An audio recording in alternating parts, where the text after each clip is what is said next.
Friends, welcome to my channel. आज की video में मैं बताऊंगा कि बिहार तकनीकी सेवा आयोग के द्वारा वाहन चालक के पद पर नियुक्ति निकली है। कितने वाहन चालक पद पर निकली है? 145 पदों पे भर्ती निकली है। तो इस वीडियो में मैं पूरी जानकारी दूंगा कि कितने कौन कौन इसको भर सकता है, कब से कब तक भरा जाएगा और कैसे भरा जाएगा, क्या क्या प्रमाण पत्र चाहिए आपको, ये सारी जानकारी इस वीडियो में मिलेगा। तो प्लीज़ वीडियो को पूरा देखिए और अच्छा लगे तो चैनल को सब्सक्राइब करें और इस वीडियो को लाइक कर दें। तो चलिए शुरू करते हैं। तो देखिए, बिहार तकनीकी सेवा आयोग के द्वारा ये ऑफिशियल नोटिफिकेशन जारी किया गया है वाहन चालक के पद की नियुक्ति के लिए। ठीक है, इसमें कुल पदों की संख्या कितना है? 145 है। ठीक है, अलग अलग जाति वर्ण के लिए अलग अलग पद पर अलग अलग जगहों पे नियुक्ति निकाली गई है। ठीक है, ये देखिए, ये शुरू होगा कल से, यानी 1/9/2023 से स्टार्ट होगा और 30/9/2023 तक ऑनलाइन आवेदन आमंत्रित किए जाएंगे। ठीक है, ऑनलाइन आवेदन किया जाएगा। ठीक है, इतना समझ में आ गया। अब इसमें वेतन क्या होगा वाहन चालक के लिए? ठीक है, विभाग का नाम भी लिखा हुआ है। तो देखिए, वाहन चालक के लिए वेतन होगा, ये सब मिला के होगा, यानी 52 लगभग 30,000 के लपेट में 30,000 के लपेट में आपका सैलरी होगा। और मैं आपको बता दूं कि ये परमानेंट जॉब है। ठीक है, ये परमानेंट जॉब है। इसमें ये नहीं है कि आज लगे कल निकाल दिए। ठीक है, योग्यता क्या चाहिए उसके बारे में बात करें तो इसमें दिया है कि कम से कम आपको मैट्रिक पास होना चाहिए। ठीक है, उम्मीदवार का न्यूनतम शैक्षणिक योग्यता मैट्रिक तक उत्तीर्ण होना चाहिए। ठीक है, दूसरा योग्यता क्या चाहिए? वाहन चलाने में वैध लाइसेंस प्राप्त करना आवश्यक होगा। आपके पास वैध लाइसेंस होना ज़रूरी है। ठीक है, तीसरी चीज़ ये है कि यातायात विनिमय में उन्हें अच्छी जानकारी की आवश्यकता होगा। यानी क्या कि रूल रेगुलेशन के बारे में आपको थोड़ा सा पता होना चाहिए कि रूल रेगुलेशन किसका, वाहन का, कि क्या रूल रेगुलेशन होता है, ट्रैफिक के बारे में आपको पूरी जानकारी लगभग होनी चाहिए। वाहन चालक को उन्हें सामान्य जानकारी भी आवश्यक, वाहन चलाने का सामान्य जानकारी, रूल रेगुलेशन तो अलग हो गया, वाहन चलाने का भी उनको सामान्य जानकारी होना चाहिए। उसके बाद से कह रहा है कि उन्हें स्वस्थ रहना आवश्यक होगा, मतलब उनके मेडिकल टेस्ट भी होगा जिसमें उनको स्वस्थ पाया जाएगा, तभी जाके उनका सिलेक्शन होगा। ये प्रक्रिया है पूरी। उसके बाद से यहाँ पे देखिए, विभाग दिया हुआ है और जाति दिया हुआ है कि किस किस जाति को कितना मिलेगा। ठीक है, कौन से जाति को कितना सीट मिलेगा। ठीक है, यहाँ पे दिया है अनारक्षित, आर्थिक रूप से कमजोर, अनुसूचित जाति, अनुसूचित जनजाति, अत्यंत पिछड़ा वर्ग, पिछड़े वर्गों की महिला और कुल पद। तो कुल पद कितना दे रहा है, ये सब का लिस्ट है एक। और उसके बाद से कुल पदों की संख्या देखा जाए तो यहाँ पे 145 दे रहा है। ठीक है, नोट में दिया हुआ है क्या कि अधियाचिक रिक्तियों में दिव्यांग हेतु कोई रिक्ति कारणकृत नहीं है। इसमें मतलब जो दिव्यांग है वो नहीं भर सकते हैं। ठीक है, क्योंकि ये ड्राइवरी का मामला है, इसमें कुछ ऐसा नहीं लिखा जाता, ऐसा नहीं निकाला जाता। आयु सीमा क्या है तो इसके बारे में बात करें तो आयु सीमा दिया हुआ है हमारा कि आपका 1/8/2023 तक न्यूनतम आयु 18 वर्ष हो जाना चाहिए। ठीक है, अनारक्षित यानी सामान्य वर्ग के लिए 37 वर्ष मैक्सिमम दिया गया है कि अधिकतम उम्र की सीमा क्या होगी?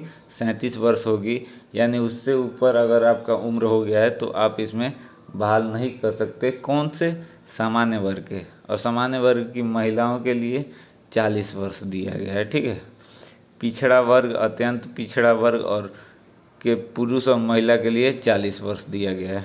ठीक, अनुसूचित और अनुसूचित जनजाति के पुरुष और महिला के लिए 42 वर्ष दिया गया है। ठीक है, ये सारा चीज़ दिया हुआ है। बाकी इसके नीचे और भी सारा मैट्रिकुलेशन का संतुलित प्रमाण पत्र, अंकित उम्मीदवारों की जन्मतिथि मान्य की जाएगी। जो भी आपके मैट्रिकुलेशन में यानी मैट्रिक में आया रहेगा और उसके मैट्रिक के मार्कशीट में या सर्टिफिकेट में जो भी आपका जन्म तिथि रहेगा उसी को मान्य किया जाएगा। दूसरा अगर प्रमाण पत्र आप लगाएं तो उसे नहीं मान्य किया जाएगा। कट ऑफ की बात करें और उसकी छूट की बात करें तो अनुसूचित जाति अनुसूचित जनजातियों के लिए 5 वर्ष की छूट है। कट ऑफ भी अलग अलग है। ठीक है, ये सब दिया हुआ है। बाकी आरक्षण वाला जो सीन है वो दिया हुआ है सारा कुछ।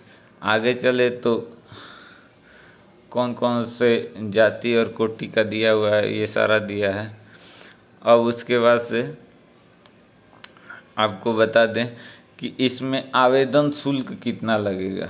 आवेदन शुल्क की बात करें तो सामान्य, पिछड़ा वर्ग, अत्यंत पिछड़ा वर्ग और आर्थिक रूप से कमज़ोर वर्ग, ठीक है, इनके लिए 600 रुपया लगेगा।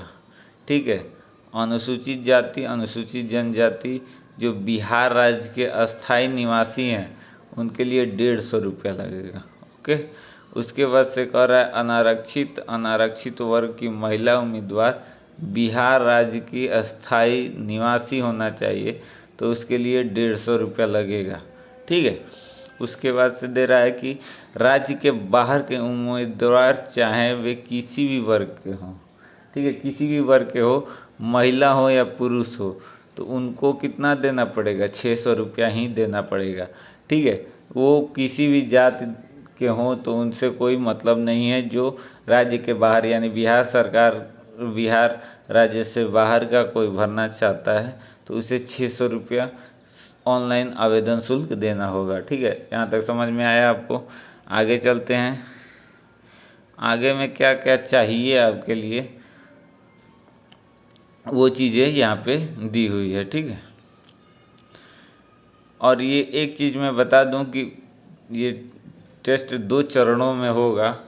पहला कैसे होगा, अनारहक परीक्षा होगा। ठीक है, कंप्यूटर बेस होगा परीक्षा। ठीक है, पहला टेस्ट होगा, प्रतियोगिता परीक्षा आयोजित किया जाएगा। ठीक है, इसमें क्या है कि बहुविकल्पीय क्वेश्चन रहेंगे, 100 प्रश्न रहेंगे। ठीक है, कुल 100 संख्या रहेगी, अवधि 2 घंटे की रहेगी, पूरे 2 घंटे की अवधि रहेगी और प्रश्न इंग्लिश हिंदी दोनों में पूछे जाएंगे। ठीक है, तो जिसमें आपको देना हो आप दे सकते हैं।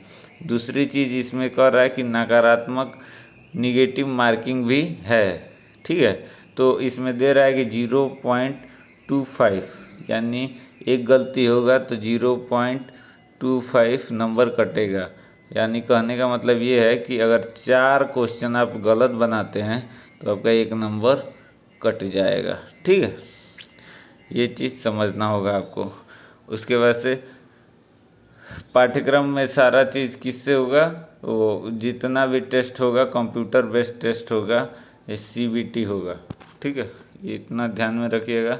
न्यूमेरिकल सारा क्वेश्चन जो रहेगा मैट्रिक से रिलेटेड रहेगा। मैट्रिक से रिलेटेड जितना भी न्यूमेरिकल सामान्य ज्ञान है उसी के बारे में पूछा जाएगा। ठीक है, ये सारी छोटी सी जानकारी है और कल इसके बारे में पूरा क्या आएगा, कैसे फॉर्म को भरा जाता है उसके बारे में हम बताएंगे।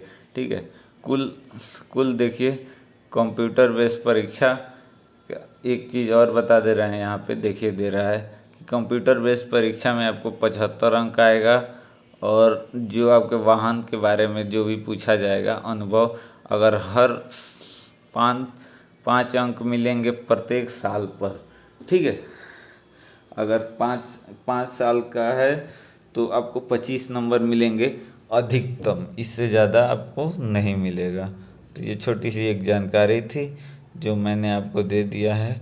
अगर आप एलिजिबल हैं तो इस फॉर्म को भरिए और आप बढ़िया बेहतर नौकरी पा सकते हैं। बहुत बहुत धन्यवाद। जय हिंद।